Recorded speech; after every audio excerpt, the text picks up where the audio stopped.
Hello, dear audience that is listening to us today. How are you? My name is Montserrat Santibáñez, and this is the second episode of Women in Water, Mujeres en el Agua, an initiative of the Permanent Forum of Binational Waters. Remember that water unites us. Today, we have the pleasure of speaking with Sareen Malik, an expert in human rights and water access. Sareen leads the African Civil Society Network on Water and Sanitation, present in over 40 countries. She is the vice chair of the Sanitation and Water for All Steering Committee. She brings over 15 years of experience in water governance, specializing in restructuring water, sanitation, and hygiene or WASH civil society organizations and building partnerships. Sareen advocates for meaningful engagements in the water and anti-corruption sectors, emphasizing that good governance is essential for improved sector performance. She has also published extensively and supported the development of governance tools for state actors. Welcome, Sareen. How are you today? I am fine, Montserrat. It's a pleasure to be here. And hello to all those that are watching. It's great to be here. I'm really looking forward to this discussion. I'm glad. Thank you for being here. Thank you for taking the time. Sareen, can you tell us a little bit about you, your background, how you became involved in the field of water rights and human rights? Yeah, sure. So first of all, I'm from Kenya, Nairobi, city, green city in the sun. So I do invite everybody to, visit us one of these days. And I'm actually a lawyer by training. And I was in the private sector for a while in the construction industry, the telecommunication industry, the food industry. And the civil society space was really opening up some 15, 20, 17, 18 years ago. And that is where I joined as a volunteer, Transparency International Kenya. And at that point, TI was really like at the forefront of all things governance, democratic systems, getting them strengthened, and also the fight against corruption. Now, my role was really the Advocacy and Legal Advisory Center, which was first known as the Public Complaint Center. So it was just me sitting in a room with thousands of files and trying to set up a system where complaints were all fielded or responded to, organized, and this grew into these various legal advocacy centers around the country. At the same time, I had the citizen demand portfolio. So that basically was governance work within the water sector, the education sector, and the health sector. And there was quite a bit of support in the water sector. And this is where the discussion on water governance had already started. And in the country as well, you had a number of development partners that were really active in terms of getting water governance on the agenda. Now, what does that mean? It basically means that the water crisis that we're seeing in the world is a governance crisis. It's in terms of how is water managed, by who is making the decision that you get water and you won't. It's really in terms of, yes, the management of water, because we know that water is a finite resource. And this was like what, 15 years ago, 16 years ago? And the effects of climate change, of course, are felt basically through water. So now this discussion has become even more important in this day and age. So did that for a couple of years, managed to get the state to recognize the issues of water governance, particularly integrity in the water sector. And I then joined the Kenya Water and Sanitation Civil Society Network, which was the umbrella organizations for all CSOs, basically pushing for the same kind of work. And this is where we supported the various legislation that was going through. The constitution was being developed and drafted, and really the Bill of Rights went in, which is where the right to water and sanitation is some of the work that ourselves, as civil society organizations and our partners made sure that it was promulgated and included in there. And after that, I joined the African Civil Society Network, which is now the Continental Network, the umbrella organization, for all CSOs on the continent for water and sanitation. And the reason why we're interesting anew is because we have the Standing Memorandum of Understanding with the African Ministerial Council on Water, which is the water arm of the African Union Commission. So a recognition by the AUC Charter that civil society voice is absolutely critical to the water sector, whether the development of the policies, the practices, the strategic plans, the roadmaps. So that's about it in a nutshell. And we really work on that front. So lately, what we've been doing is really pushing for gender and social inclusion within these various charters, within these various strategic plans, but also at the national level, regional level, continental level, and of course at the global level. So I hope that kind of sums it up. A lot of work, a lot of experience. Um, that's very impressive.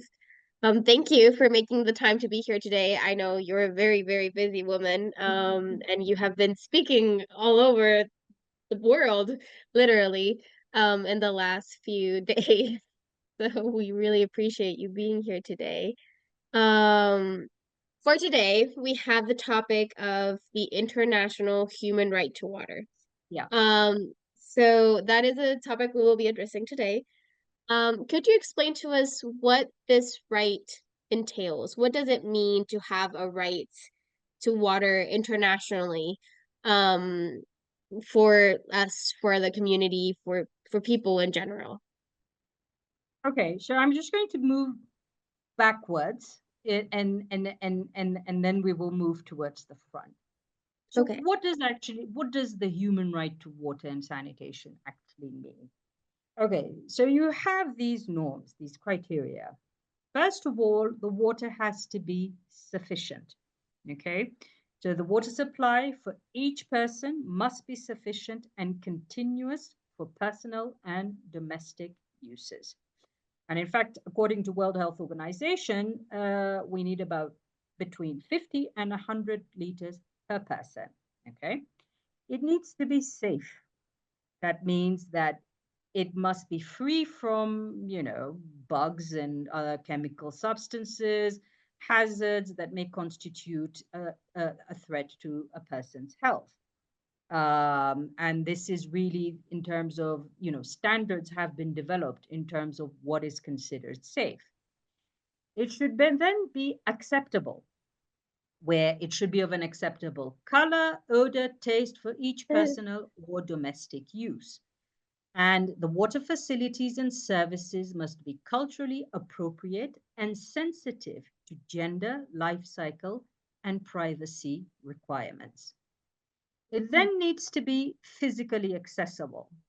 And this is where we have a number of issues that we will get into, where everyone has the right to water and sanitation service that is physically accessible within or within the immediate vicinity of the household, institution, workplace, or health institution.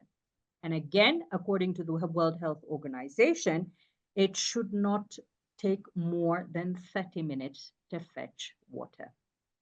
And I ask the audience to remember that particular point. And finally, it needs to be affordable, which means that water and water facilities must be affordable for all.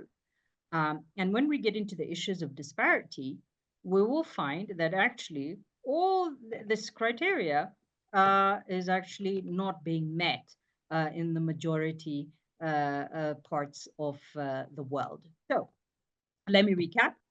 It needs to be sufficient, safe, acceptable, physically accessible, and affordable. That is the right to water and sanitation. Now, of course, this is all embedded within, those bigger, aspirational rights, the Universal Declaration of Human Rights, which, if I'm not mistaken, doesn't necessarily mention specifically the right to water, but does have a water component, which then brought us to July 2010 through Resolution 64-292, where the United Nations General Assembly explicitly recognized the human right to water and sanitation and acknowledged that clean drinking water and sanitation are essential to the realization of human rights.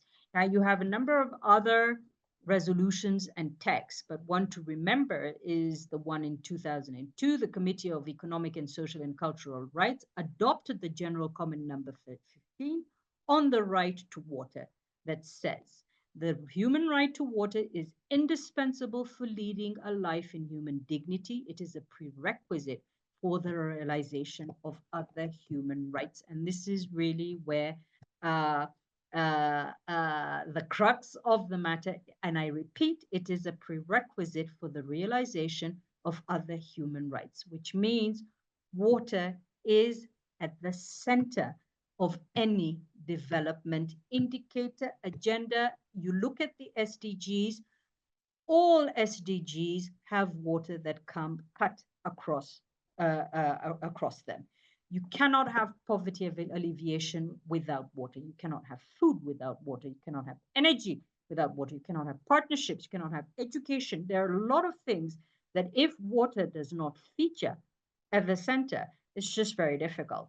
And this is what I was explaining earlier on. Everything follows a water line. If there is no water somewhere, there will be no schools, there will be no hospitals, there will be no food, there will be no agriculture, and there will be no civilization.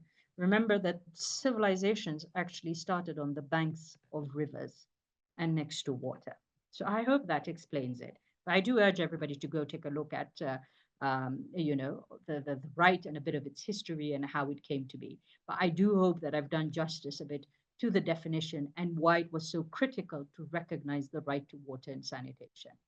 Yes, yes, thank you. Yes, and I think the issue you bring up about how life really follows the water, right? Like the water Yep. lines, the connection of the pipes, like all the buildings we have in our normal day to day, the schools we go to, your office for work, your house, it is all connected through water. Yep. And if you don't have that connection to water, you cannot have a daily routine that Absolutely. facilitates your day to day life. Yep. So you talked a little bit about the international, like the UN, right? The UN and the Sustainable Development Goals. What are some, is the UN the only organization that has international treaties or legal frameworks for water? Are there other references that people can look into for the right to water? Actually, I would say start looking within your country, particularly the audience members that are living in the global south. Um, yes, the UN may have set the agenda, the World Health Organizations, these big organizations, but then it was up to countries to domesticate this right to water and sanitation. And honestly, the South is not doing really well on that front. I'll give you an example. Africa, 53 countries, only 5 have the right to water and sanitation. Oh, wow. Yeah, 5. 5. And that's the figure I have for Africa, but it'll be interesting to see what Asia has and probably Latin America. Okay, then we only have 16 countries that have the right to water and sanitation explicitly in their legislation, which means that there is a piece of legislation that governs the water sector. So a Water Act, for example. Only 16 countries. And within those 16 countries, there are just about 11 that have it implicitly in their texts. So while there was, yes, I often hear the argument, oh, but they've signed on to the convention, so yes, I'm not, but it's not enough. Did they domesticate it and operationalize it at their level? And remember, these rights, you see, they come within their framework, respect, fulfill, protect. That is the role of the government. They must respect the right once they've signed on to it, protect the right, and fulfill the right. Now, in that fulfillment element, you have what is called the progressive realization of the right to water and sanitation, for example. And this gives a bit of leeway in a sense that a government, because sometimes our governments have their hands tied. Water is an extremely expensive exercise. Transporting water is expensive. With communities, sometimes they'll say, oh, water is free. We're like, yes, it is free. It is free when you're going to go pick it up from the river or the lake, and and it'll give you all kinds of waterborne diseases. But actually treating it and getting it to you costs money. Now, within our southern countries, where, like I said, our hands are tied, yes, there's the element of subsidies. Yes, there's external aid that comes in, but it still remains a very expensive exercise to get water. So you do have some governments that shy away a bit from domesticating this right because they cannot guarantee it, for example. Maybe the economy doesn't allow it. But there's also an issue of political will and the prioritization of the right to water and sanitation, which is still, well, it's work in progress. There's really room for improvement because how do we see that the water sector has been prioritized? Actually, Mons, is just one thing: money. Was there a budget or was there adequate funding allocated to this particular sector? If a government allocated, sufficient amount or enough to, progressively realize, then yes. But if it's just, yes, we have this, but there's no money, actually, there's no policy. If there's no budget, there's no policy. It's as simple as that. Right now, you touched a little bit about the government's role in fulfilling and protecting this right and recognizing the right to water.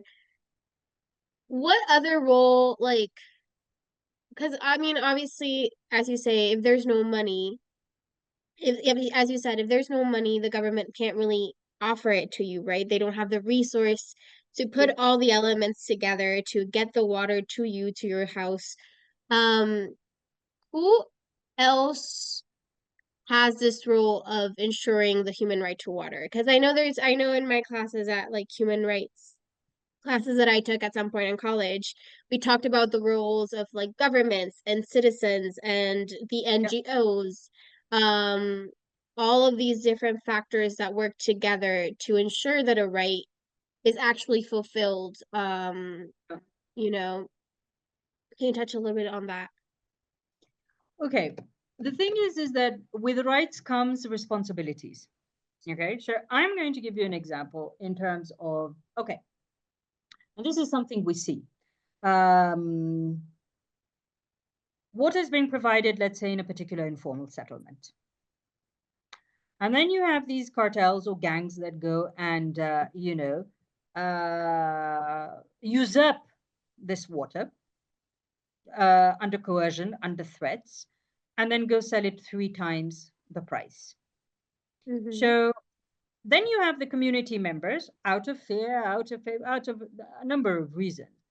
They may not necessarily, how do you call it, report that this is actually happening, especially if the system is in place. If the system is not in place, that's a different issue. But then communities have ways of addressing issues. So that in itself is a failure from the citizen in terms of their responsibility vis-a-vis this particular right. Number two, a very common one. You're not paying your bill. You're getting the water. It's coming through your taps, but you're just not paying it. Or sometimes the bill is not even sent to you, and you didn't bother going to find out if you if you had a bill or not.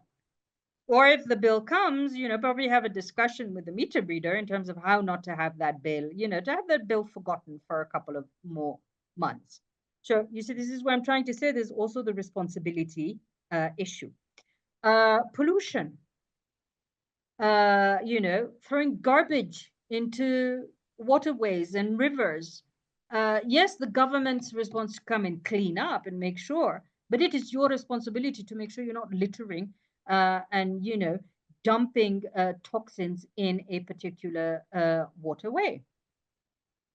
Um, for example, okay, you have an initiative that came and set up sanitation facilities for you. Okay, But you're still having your bowel movements upstream, and you go and give cholera to everybody downstream. So this is just a way of showing that, particularly the water sector, everybody is accountable. Everybody is accountable. Where government can't, you see, you have now for, NGOs or civil society organizations to come in and support the hardware part. Hardware, when we use the word hardware, it means pipes.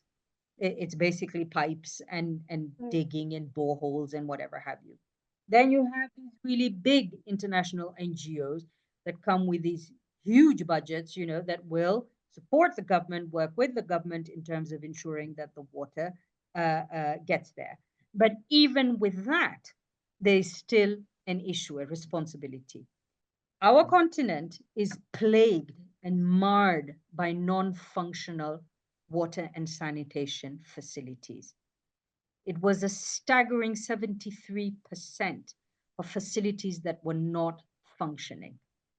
And there's a huge question mark.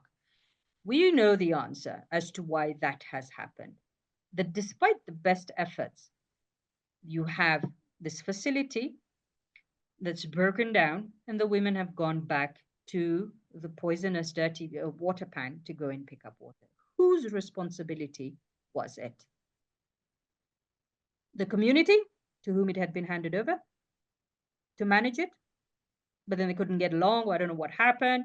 The organization that put it there, the local authority that was over there. It's just very difficult to pin responsibility on just one actor. Where this is where we say we're all mutually accountable to one another, particularly when it comes to the issue of water. Because water, it, it has a life and death element to it. You see, you go to communities, if the water is bad, children are dying, mothers are suffering, it's suffering.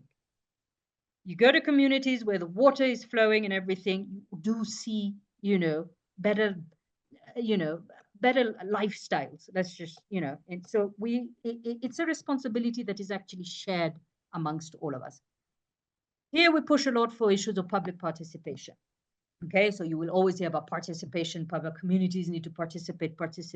Well, what does that mean? It just means in terms of the decision making, and again I come back to the issue of governance. When it comes to the issue of decision making, that everybody has a voice, that everybody is a stakeholder or a shareholder to that particular decision. So that also, again, in terms of the responsibility, it is everyone's responsibility. And I think as we move into the future, more and more, even in the North, you are hearing this rhetoric. Even you are responsible for your water usage, for how you treat this resource. I think at some point, I think was it in the West Coast where there was a water issue and people were told to stop gardening and grow cactus instead, or something along those lines. This is really something where everybody needs to, get involved. We are all responsible ultimately for the water, but that responsibility doesn't end just there. There's also the oversight element, and this is really the raison d'être of civil society organizations, just to make sure that this project that has been approved and commissioned and budgets were allocated towards it actually happened on the ground, and like they said it happened. So ensuring that there's some sort of verification process that took place, or that the laws are responsive, or even pushing for the right to water and sanitation within a country. So there's the oversight role, which is absolutely critical in terms of how water and sanitation services are delivered. That point you brought up about how we all really do have a role, even in like the usage of water. I Yep. know, I know both in Mexico and the US, I've seen, because I lived in both countries, we've seen lately more and more not necessarily restrictions, because I don't know if restriction is the correct word, but or I guess maybe it is. But like rules on how we can use the water, right? You can only water your plants 1 day a week. And then Exactly. if the water is short, then we're gonna skip this week. Or I know my grandmother in Mexico, she's always very adamant about, oh, okay, we're gonna put a bucket, like when we open the water and we're waiting for it to heat, we're gonna put the bucket, and then that water is gonna be used for, watering the plants or maybe washing the dishes or doing other stuff in the house because there is a water shortage, and every day it's more apparent. I know in my grandmother's town, a couple months ago, they would only get water 2 3 times a week, Yes, whereas 1 year ago that was not an issue, right? 1 year ago they would get water every day. It wasn't something absolutely. that they necessarily had to think about. And I know the water accessibility has been something that throughout the years has affected in different ways or despairingly different countries and different sectors of society. But now it is more apparent that like it is very, very, very much going to affect everybody. It doesn't matter who you are, where you live, how much money you have. Water is limited. I mean, obviously having money eases the factor of like, oh, you can buy, right? Or you can pay Yeah, more money to get access to stuff easily. Whereas if you don't have that money, it's physically more harsh, it's not as easy to move things around. Um but at the end of the day, it's something that's going to affect all of us if we don't take care of it. absolutely. And I think this, again, in terms of why we need a right to water and sanitation to protect against the possible or against climate change impacts, overpopulation, that water is going to become a very rare commodity for the select few.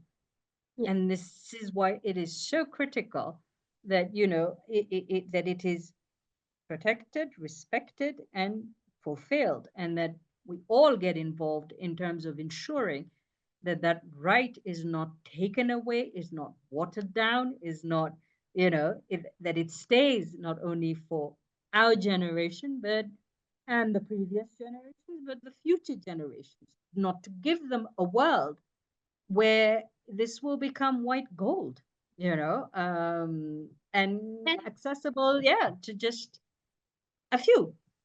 and it doesn't even stop there with water, like if it Yeah, was only water that becomes white gold, then that would be one thing. But we need water for everything, the food you absolutely, eat needs water.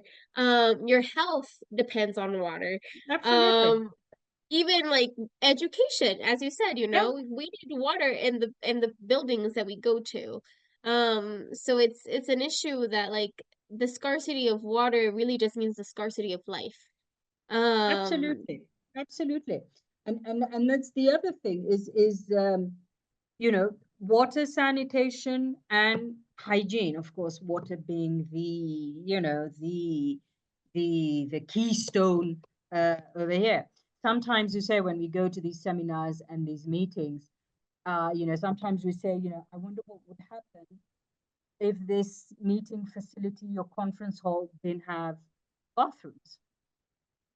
If we're just to try and have something that didn't have a bathroom, kind how of would what? this meeting, a bathroom, Oh, toilets? Yeah, if there mhm. were no toilets in the meeting facility, what would actually happen?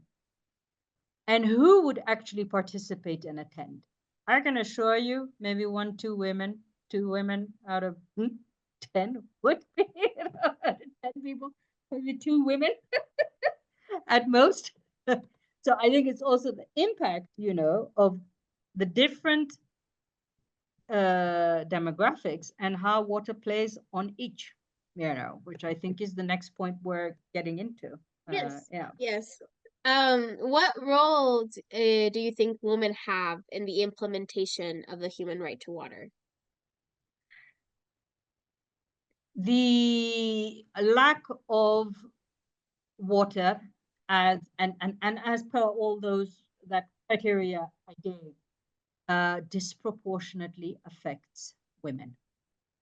It's as simple as that.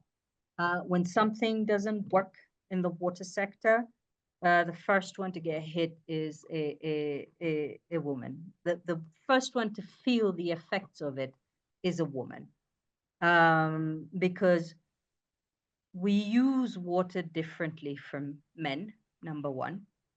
Let's face it. Our needs are different vis-a-vis water. Number two, not having it or having a really hard time accessing it impacts the life cycle of a woman. And this is something that we see a lot in the southern countries, in the global south, where the burden of fetching water, and I call this the burden, it's a burden, rests on women.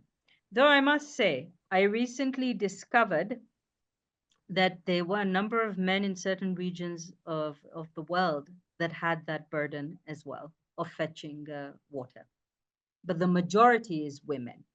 Now, UNICEF, I think, did a study on the hours.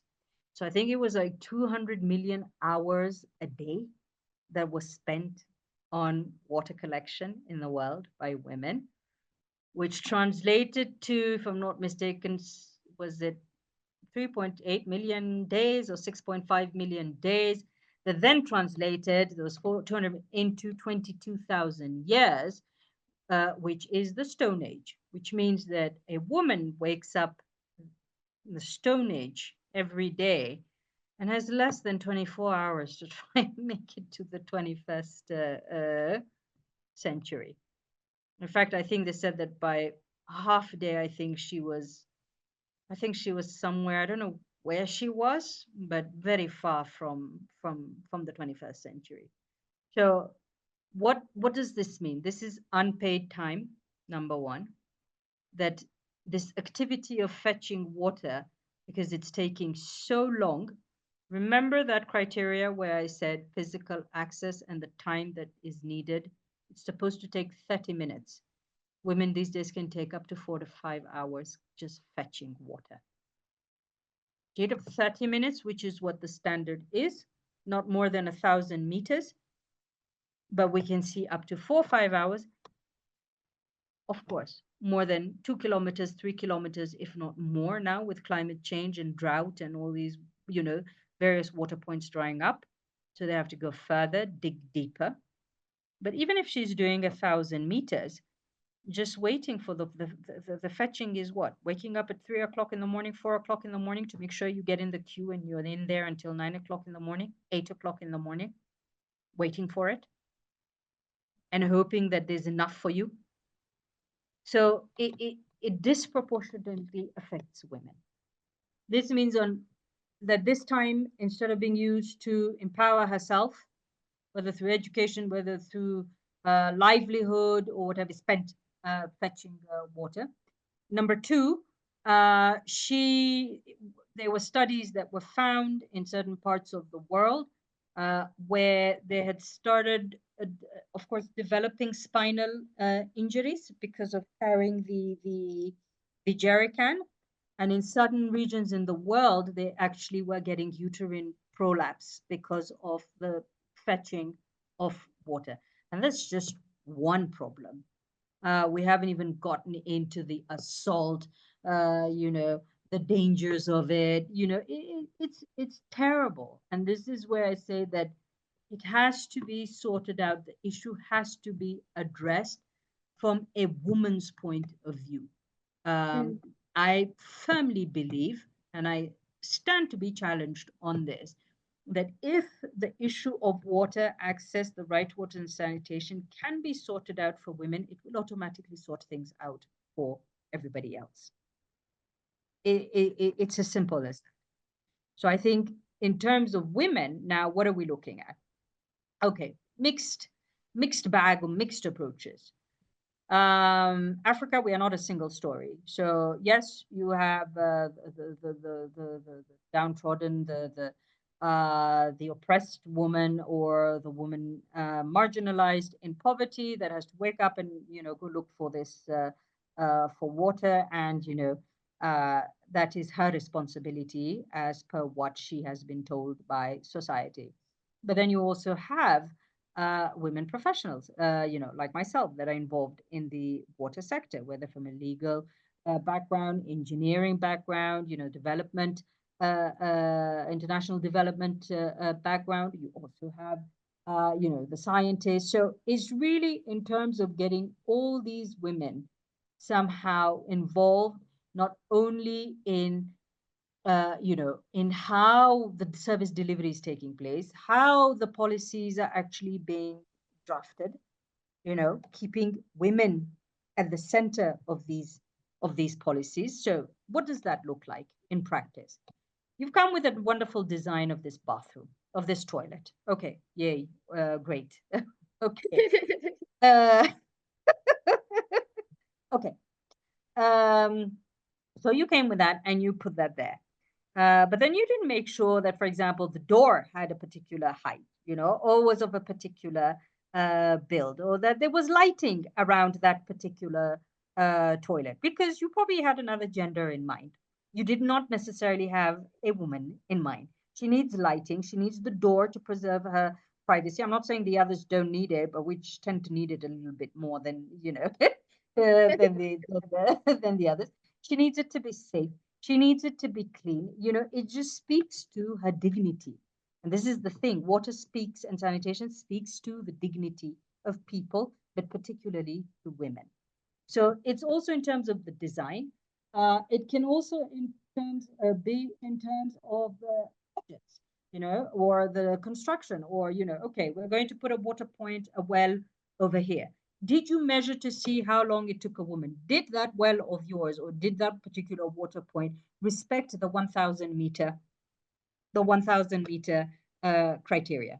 And if it didn't, what did you put in place, or what mechanisms did you put in place to make sure that you're bringing her closer to that particular water point? Or were there budgets that were allocated towards this additional thinking that needs to be done in terms of making sure that your policies, your budgets, your planning, everything you do within the water and sanitation sector is gender responsive? And let me not forget as well with people with disabilities, who really have it even worse than anybody else. Yes, we see, for example, in rural areas, is the woman, of course, again fetching the water, for example, for the person with disability. The person with disability is in such a bad state. There's nowhere, it's very difficult to access whether sanitation facility if it's not in the house, to access water. I've personally seen, people with disabilities try and band together, and just go by the banks of the river, and then at the same time you're doing stuff over there that's going to affect, everybody else, downstream. So there's a lot of, in terms of that thinking and that advocacy that we do. So we've been harping on about it for quite a bit, and to give credit to the continent that Africa has heard this. Africa's leaders have heard this call, because we are seeing at the continental level and at the policy level these changes slowly coming in. And, gender and social inclusion, that the conversation about women and girls is taking place. More data is coming out in terms of, it's always been there, but it's really in terms of, changing a bit the narrative. Now, I had an interesting conversation with a couple of my peers last week on the issue of the burden of water, of fetching water. And some who may have experienced it said they did not see it as a burden. So, because it was normalized. And so the argument was that what is it, for example, these movements, for example, against child bride, which was acceptable up to a certain point, what did they do to make to to make this an unacceptable issue? What is it that was, to, because this is what we have. The burden, some feel it's normalized. What is it that we need to do to make sure that this is no longer considered as something normal? I think that's where the starting point is. And from there, I think we can move forward. But there's something deeply entrenched in this, in the consciousness, that I think needs to be addressed. Yes, yes. And I think maybe that's where international organizations come into play, right? Maybe I feel like sometimes when we live in a certain reality, we don't realize that there's a different reality possible, right? We're so used to this one way Yeah, of living, and you have to get used to it. Otherwise, how can you manage? How can you cope, right? Like that becomes your reality. And I think that's one of the good things about this world we're living in that is becoming more and more globalized yeah, and more connected, that we have the access to hear to different voices. We have the access to see different realities and compare, and even like in the aspect of international human rights, right? yeah, Uh Before, if you weren't on the ground, seeing it with your own yeah, eyes, you wouldn't know that it was happening. You know, no yeah. one in the on the other side of the world, no one would know that was a thing. Now we have cell phones and we have media and we have all these electronics and tools that help us be connected and that help us have eyes in different parts of the world and see different Absolutely. But I realities. also think it's also, of course, education. And you Education. see, this is where that water burden is a huge barrier to girls' education, Yes. because you're being dragged along, with your mom and your maybe your grandmother, the women of the family, to go fetch water. Your brother is going to school, you're not. Mm. Of course, you're going to think this is normal. You were not exposed to something else that told you that this is abnormal. So again, addressing the issue of access to water, which we have seen, unlocks or it removes an obstacle to something else that, so all these are interconnected, they're all interconnected. And this is the Yeah. other thing about water connects. It's actually a connector. It connects. And maybe not something we need to get into in this podcast, but countries in conflict and everything, it is all the water that is going to cause you that conflict. But at some point, because of what is going on, climate change, droughts, and all these issues, conflict, you will have to get along because of water. You will have to get along. That I can assure you, where you know that resources are going to have to be shared, but what's happening next door is going to affect you back home. So that big connecting that we see at this level, but that you also see, like I said, in the life cycle of someone. You've talked a lot about the disparities that are faced between genders and regions in the world with this lack of access to water, the lack of access to the right to water, right? Yeah, The accessibility. Um and you talked about the implications of not having that access to clean water and sanitation and how it affects the life of especially women, you know, and how it yeah, affects their futures. Because it doesn't just affect the present, you know, the trajectory of the day. It's something that will affect for the rest of their lives, you yeah, know, the course of their possibilities is from that moment changed. yeah, What could you have been if you didn't spend all those hours getting water and instead you were learning about something you were passionate absolutely. about? What can we do like to support the right to water in our own communities and on a larger scale, like across the world, or maybe, you know, you said according to the right or the regulations, the amount of time that is quote unquote normal to get water is 30 minutes. Yet Yeah, I can go to my fridge and get water in less than 1 minute. You know, I have a yeah, cup of water beside me right now. So obviously the disparity of access to water is huge. You know, I got absolutely. water in 1 minute and then Yeah, there's girls my age that have yeah, to spend 9 hours a day to get yeah. water. So what is something that we can do as a community, as a world to support this right to water, to support the access to water in general? I think raising awareness about why the right to water and sanitation is so important. Being cognizant that this is not just a southern problem, this might become an issue as well for northern countries if water It is. resources are under stress. It's going to concern pretty much everyone. So I think first and foremost, raising awareness on it and really understanding why does this right actually exist. Why, so I think that is going to be really critical. Number two, in terms of supporting, if possible, the organizations, with capacity, with resources within their country so that they are in a position to actually push for this right to water and sanitation where it is not there, or to ensure that there is adequate oversight in the implementation of the right to water and sanitation, but also do quite a bit of advocacy on the financing of this particular sector. Raising, calling on to leaders, calling on to everyone on why it's so critical that finances are key. Because, like I said, some countries have said we're not doing it because we can't afford it, and I can't guarantee it. So okay, so I think this is really some of the work that can be done. But I think also I do believe in the power of stories, as cliche as that may sound. I'm so sorry, but here we go.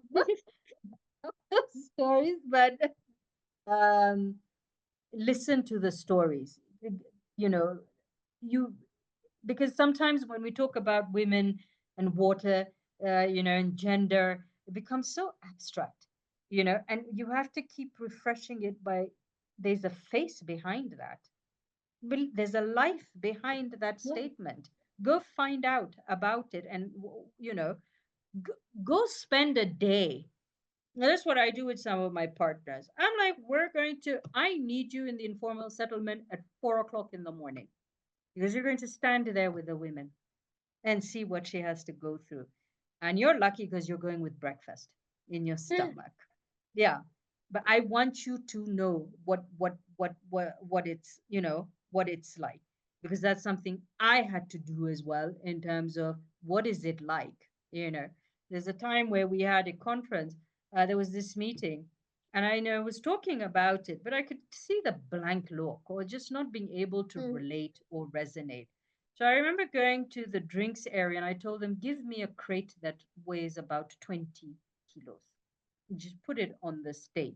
I called 3 women, come and carry this. And men, come and carry this. I want you to walk around this room and tell me how it feels. Because that's how now, do you feel it now?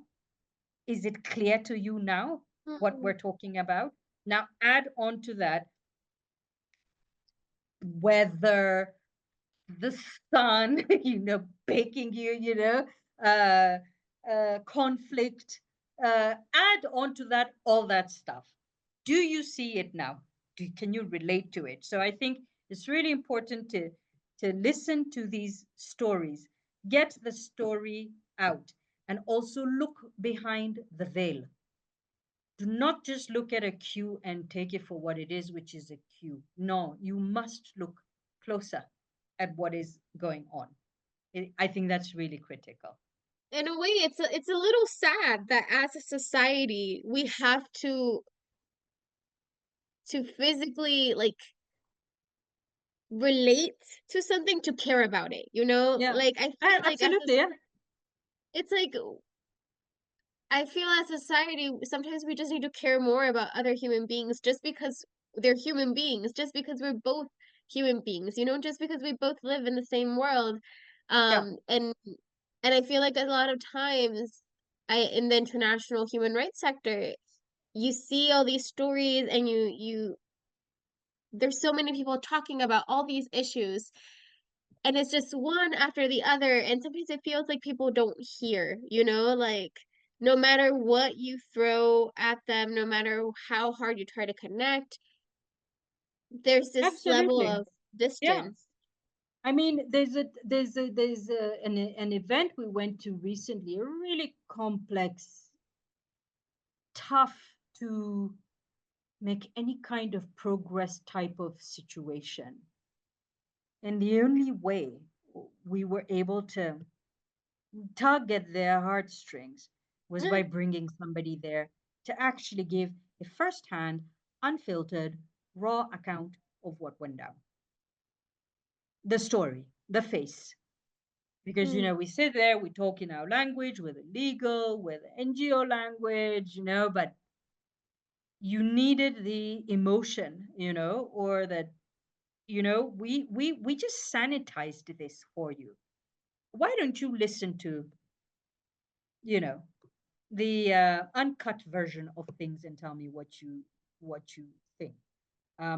By the time we're getting to that, you should have heard us on the first round, not not you know, yeah, Yeah. And I think that's yeah, something, like, as we're talking about governance, I yeah, think it's something that is missing in all types of governments, whether that is in the national level, right? Where yeah. your own government sometimes doesn't even, the people that are on the chairs that make decisions have no clue what it's like to live on the opposite, like, end of it, you know? The people that have all the power and the people that are struggling to make days end. And we see that too in international conferences and in international, like, organizations. Sometimes, um, you see the people that are sitting there making the decisions, and you can tell who has lived through all of these issues and who is just sitting there saying yes or no Saying without. yes or no, but also in terms of, I think we need to discern by, yes, who has lived, but the person who has lived through it may not necessarily be the ideal person to speak, for example, or to convey the message. But Mm, yes, maybe with support in terms of trying to, trying to do that, because by the time you're getting, I mean, the complexities of it. But you also have those that are fully aware of the situation, mm. but they never shouldered the burden. It was shouldered for them by somebody else. And this is where sometimes I say, you know, when we see that there isn't progress in a particular area, I'm like, mais c'est normal. It is his mother and sister that was fetching water for him all his life. Why would he? For him, it's normal. you know so you also have that in terms of, so I think it's a, like you said, it should be a mix, and knowing, at what point at what point to but definitely across the board, whether you know about it, whether you felt it, whether it is always good to go down on the ground and really see it. And it's really Yes. critical. Yeah, Yes, it's that's really something important. I've always, like, thought about when thinking about Yeah, governance, that it should always, the whatever is done should be done to help the people that are struggling the most, yeah, and go from down up instead of up yeah, down, which up down, most of the yeah, times is what happens. yeah. I would love to hear a bit more about your trajectory as a woman leading in the field. You've talked about uh, quite a bit about different experiences you've had. What has been one of the biggest challenges you have faced in your career or personal life? Biggest challenge, I think it's look, you have a roadmap and a trajectory, and it's ensuring that the environments you're in enable the realization of that roadmap and that Mm, trajectory. And finding the courage sometimes to make really difficult decisions to honor the final goal or mission of that trajectory. So I think it's been in terms of the management of distractions, let's put it that way, what distracts you from the, from the path. Your This goals. can be at the personal level, but also just in the environment you're working in, sideshows, the politics, all these things that have to be navigated, the banana skins, the usual, unseen, allies or enemies, but managing all that and keeping really your eye on the prize. Now, sometimes organizations, I say, are vehicles towards that, especially if depends what your ambitions are. If you're having these um, where you want to contribute, because I do firmly believe that humankind's trajectory is on its way up, not down. I don't believe it's on its way down. Um, and you want to contribute to that. So these ambitions. So it's really in terms of looking at what is it that's going to allow you to do that. We know that the water sector, for example, is so critical to even the accomplishment of anything, for that matter. So is there something now? Bringing, of course, the governance expertise, bringing, of course, expertise within other sectors as well, and working with that. I don't know if I quite answered that, but it's just basically keep your eye on the ball and try and manage the noise around you. Basically that. Thank you. That's really like nice to hear from someone that has lived so much and done so many different roles, like I think everybody struggles a little bit sometimes Yeah, with remembering absolutely. what their purpose is and what their goal was when they started. When they started, and the purpose and the goal can change, of course. Yes. It can change, it can change, but I think there's that big one, that big one, the one that gets you up in the morning. What is it that gets you up in the morning? So it's and okay, maybe job right now is what is serving your big purpose, and maybe one day it won't, but that doesn't mean chuck the purpose necessarily. It's just in terms of what is the different vehicle that you find. But I also think it's grit. um you need to sit on your pain points. You have to learn how to sit on your pain points, and I'm really going to insist on grit. It's a fundamental ingredient, I think, because, well, like I said, you have to remain consistent. Find one thing, do it consistently. Just try and pick that. Just do it well, do it consistently. Um, and that takes the ability, and you must build the ability to sit on a pain point sometimes. Because I say, even in this the development world, where are you going after 2 years? What did you do within 2 years? What did you achieve exactly? When change is only seen 5 years and above, if not more.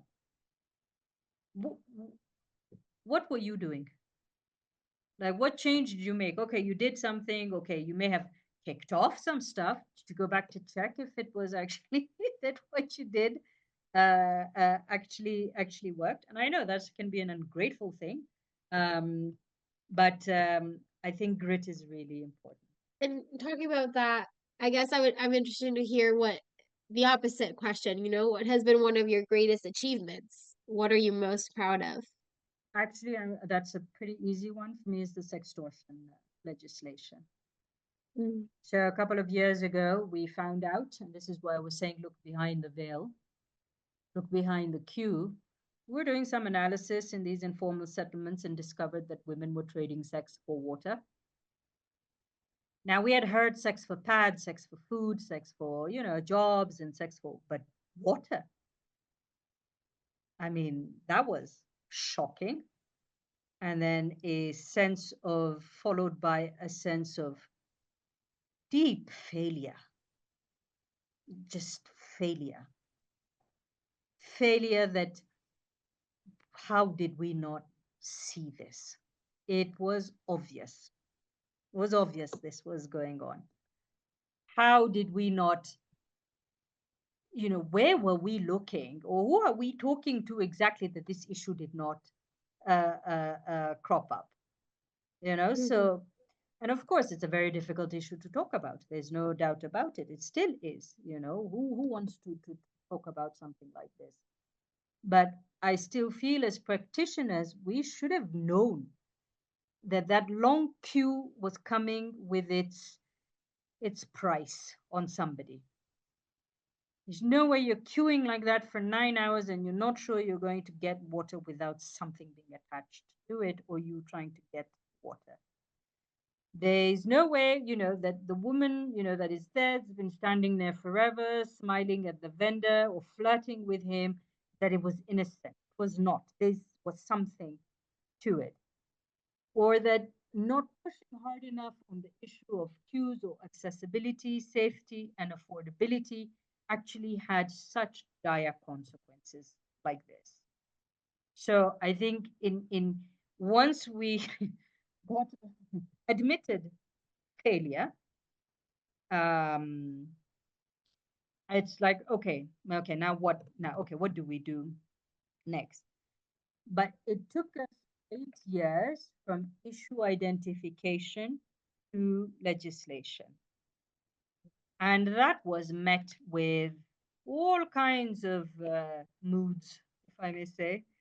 So, we had those that said, this is BS, and call you out on it. Others that this is not true. Others, are you making this up to get funding? We had everything. But we also had new friends that came out of this, people that really supported, and believed us, and provided resources so that we could get to the bottom of it. But in this case, fix it, fix the breakdown in the system, or fix the failure that has allowed this to happen. And that was a huge undertaking on its own, because we knew once the resources had not dried up, had reached their term, we just could not leave the situation like that without at least getting what we had promised these women, which was legislation to punish it. Mm. Because we really need to change behavior. It has to be sanctioned. There's no talking over here. So we did that, did the reports, and started raising awareness. We had a lot of partners, the Water Integrity Network, SWA, Seawe, a lot of guys that came in and, helped and raised awareness and trying to get the panels to try and get the issue accepted at the global level as well as at the national level. And this finally, we did the politics because we knew that the laws were missing. And so had to work with the members of parliament, had to work with the attorney general's office, had to work with drafters, had to get their attention. And and worked with the organization Avaz that provided the last, that milestone um, uh, um, moment where they supported us, to finally draft the legislation, and it was tabled. So I think that was, and this is the water sector that brought it, which again confirmed to me that what happens in the water sector, if it's something is happening in the water sector that shouldn't be happening, if you fix that, it will fix everything else. And Mm. in this case, of course, this legislation going through, of course, is going to have an impact on the education sector, on the job sector, particularly because Kenya, there was that scathing BBC report, Tea for Sex, or Sex for Tea. This is the tea scandal, the scandal in the tea farms, where you had this farm manager that was busy extorting sex from women for their jobs. And not only was doing that for the last 30 years, he infected half of them with HIV. So this is, Oh, wow. you know, so, Kenya, yes, one of the pioneers. I know there are numbers, there's some Latin American countries that have it. The US has this legislation, Europe has this legislation.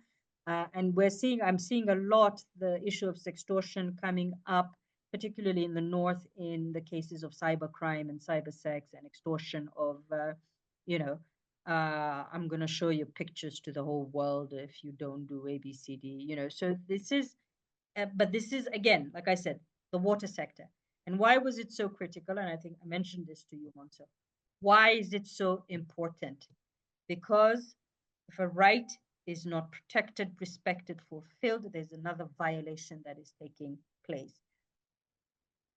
The sextortion, the women who suffer violence, whatever form it takes, you must realize that she drinks, she has to use that water. So she's going to drink her abuse, cook her food in her abuse, wash her body with her abuse, wash her children, cook for her children, wash her house with her abuse, and feed her baby with her abuse. So it's something extremely visceral. This is not something where you'll say, I don't want it.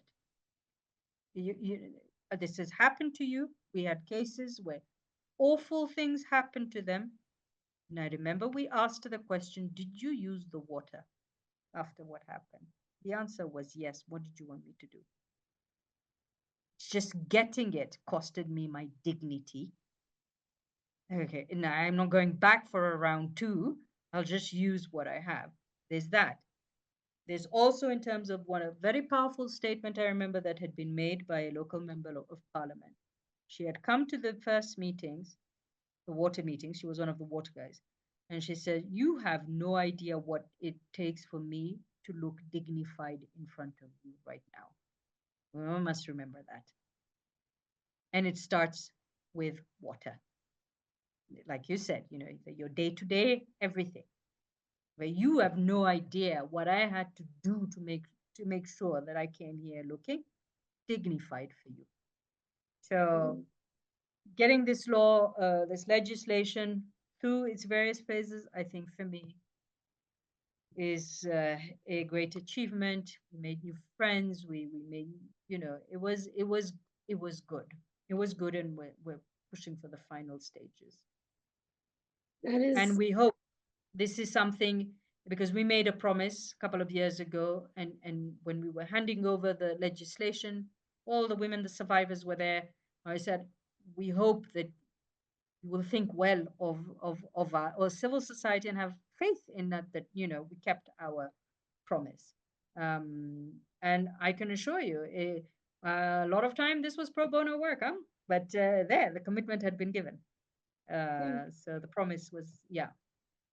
that is so profound in so many levels, just, and I think it's so important to have it as a legislation and to recognize the Yeah, violence and to criminalize it, because I think historically and in different sectors, not just in water, physical violence against women is not recognized as violence if it has absolutely. sex involved. You know,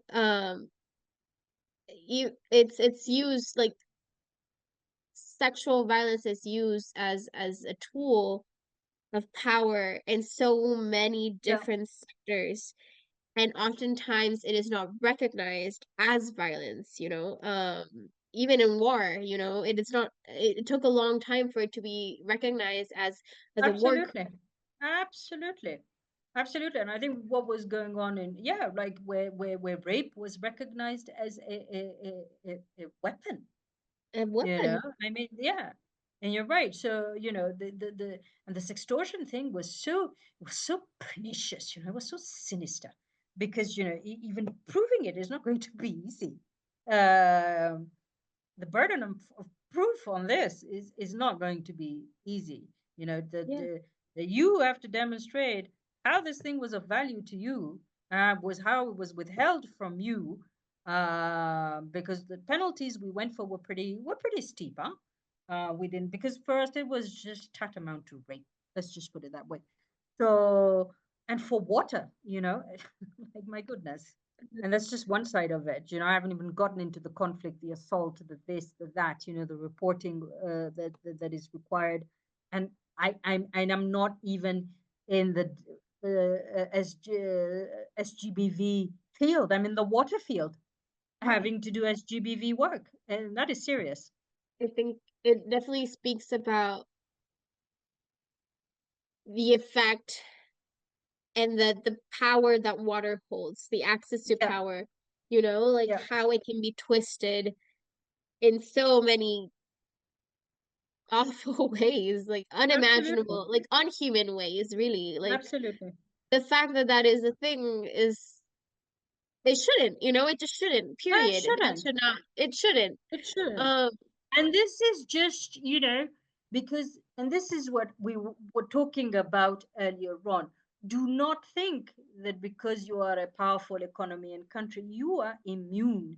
This is mm, just a taste, just a glimpse of what happens when when water is weaponized or turned, or if these rights are not there to balance things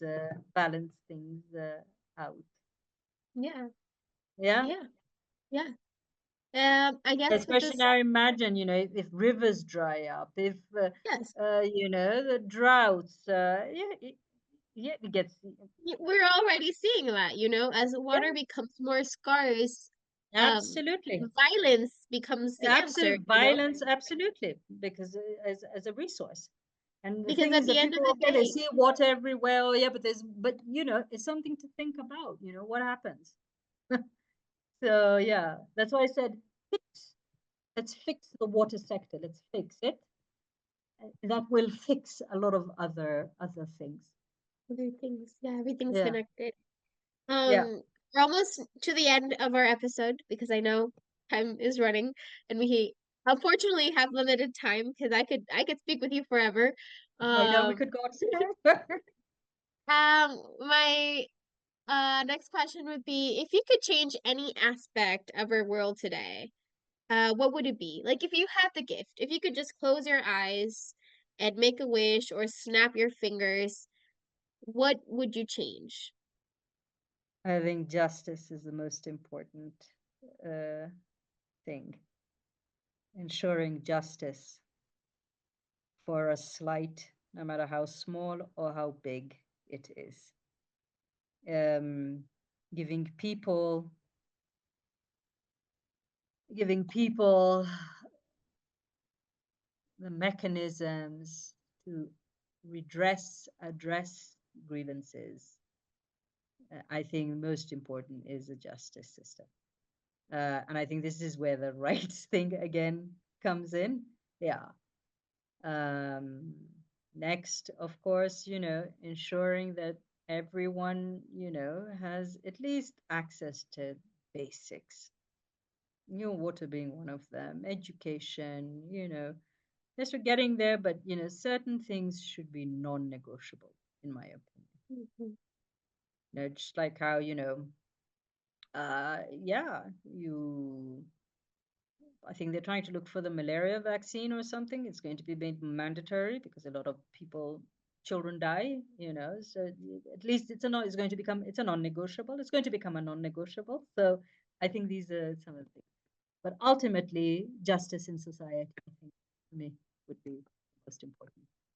And like I Yes. said, regardless of the size of the slight, the crime, or whatever it is. Yeah. I think justice, it just ultimately really ties with a sense of dignity, of Yeah, I yeah. have value as a human being and I am recognized and Absolutely. seen. Absolutely. And the other thing, and this is something I've been hearing about a lot lately, is moral injury. Yes. And that causes a lot of damage as well, I think. Moral injury, it's not like something you can necessarily take to a small claims court or, a Supreme Court, but it's an injury. Yeah. It was still an injury. It can be, you didn't get the promotion, and you can't prove that, they didn't give it to you because, I don't know, maybe they didn't like your gender or whatever it is, but there's no way of you getting them to you see, it's these a moral injury. So I think these are some, which falls within Um, the justice, yeah, yes, the yes. Justice League.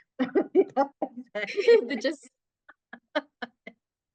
for my last question, for you today is what advice would you give to all the women and young adults starting their careers that are listening to us today? Do the time what you're supposed to be, doing. Like I said, what are you going to learn in 2 years? Exactly. What are you doing exactly in 2 years? Wait to see the fruits of your labor.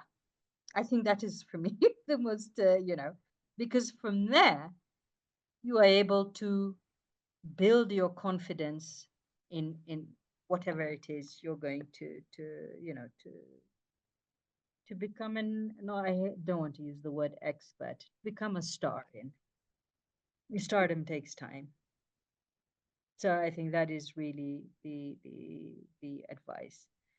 Also know what is the nature of the beast that you're dealing with. Manage your expectations. Because we're yeah, multiculturalism, diversity, a lot of things, but know your environment. And third, and most important, please know thyself. Know yourself. You understand. I'll use the word understand yourself. You see, when we were treating these women, because we had set up psychosocial support centers for these victims of assault, particularly around the water points and whatever have you, even though it was open to the public, but primarily for these women, girls, and boys and men. And the counselors would say, I would ask, so what do you do? How do you? And he goes, first, we need them to understand themselves first. I found that to be a very powerful statement. So I think, know thyself. Please know thyself. Understand yourself. You should know that. Let not somebody else come and understand. Understand. Yeah. Yeah. Well, you get the point. I don't know, but yeah, to come and do that understanding for you. Yeah. Yeah, I think, especially because at the end of the day, the person that's going to be with you for the rest of your life is you. is you. Absolutely. you know.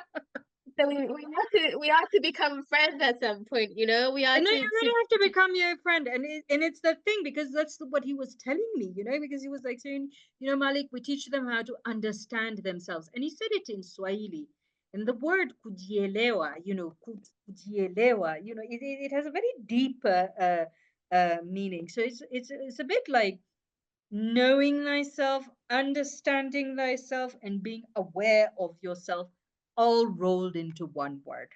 Mm. So, and that is how they started to shrink out the trauma out of these women, is by first her. Then let's work step by step to try and get you out of this as best as we can, and give you a chance. That was important. And I Yeah. think that applies across the board, regardless of where you Yeah. came from and what background, what your economic position is, your status, your rank. It does not matter where you come from in the world. I think it's a common denominator for all of us. Especially I think for women. I think especially Absolutely. in some societies and some cultures we are Yeah. taught to understand other people. You know, women are Yeah. always the person Exactly. that understands, and we always Yeah. have to accommodate and listen and care for, but rarely are we taught to understand ourselves, to look into a mirror and see, Exactly. okay, let me Absolutely. give everything I give to everybody else to me. And that is Yeah. just as important, if not more important, to start with, you know? Absolutely. I mean, I'll give you an example. I've been working on a menstrual hygiene program, and my God, the horror stories I had over the issue of menstrual hygiene management. It was awful, Montserrat. Awful.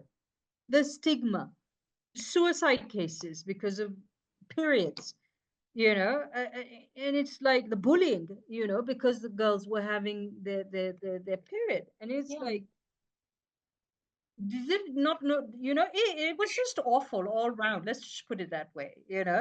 And a lot of it, how they were addressing it was education, was understanding to let you know what this is, and it's normal. And not only them, to also explain to the bullies, which are usually the boys and maybe, the girls that bullied you because you were leaking through your knickers, if you could even afford it, because that was another issue as well, affording products, so yeah, uh, understand yourself, let's just put it that way, and make others, help others to understand themselves if you can, but start with yourself. Yeah. Thank you so Yeah. much, Sareen. Thank you so much for Thank you, taking the time Montserrat. to talk to us. I absolutely adore talking to you, having all Okay, these great, conversations. great, great, great.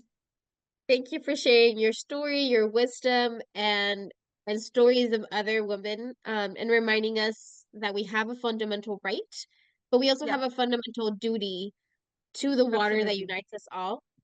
Yeah. I know you're a very busy woman, so it means a lot that you're here. No, thank you. Um, Thank you. It was my pleasure. And yeah, and I hope the audience, it will resonate with them, and that we'll keep recruiting more in the water sector. I hope so too. Serene, tell us, and our listeners, where can we find you or the projects you're Okay, working I'm really awful at social media, but you can find me on LinkedIn. on? Okay, And if you Google me as well, you'll find me. that is correct. You Yeah. can. Yeah. She Yeah. pops up right away. Very important woman in the sector. I always look different for some reason in every frame and every picture. Sometimes I just look outright crazy, but yeah, you'll find me. You would know. Yeah. Well, thank you. Now Yeah. you know everybody. Go look at her LinkedIn. Go search her on Google. You will find her and all the amazing projects she's involved internationally. And yeah, thank you everybody that joined us today. This was the second episode of Women in Water, Mujeres en el Agua. Don't forget to subscribe on Spotify and YouTube, where you can find a new episode every month. And you can also find more information and ask us questions at Binational Water and all of our social media platforms and on our website, www.binationalwaters.org. Thank you, Serene. Thank you so much. Thank you, Montserrat, and thank you to all the team. Bye. Bye. See you in our next episode. And remember that water unites us.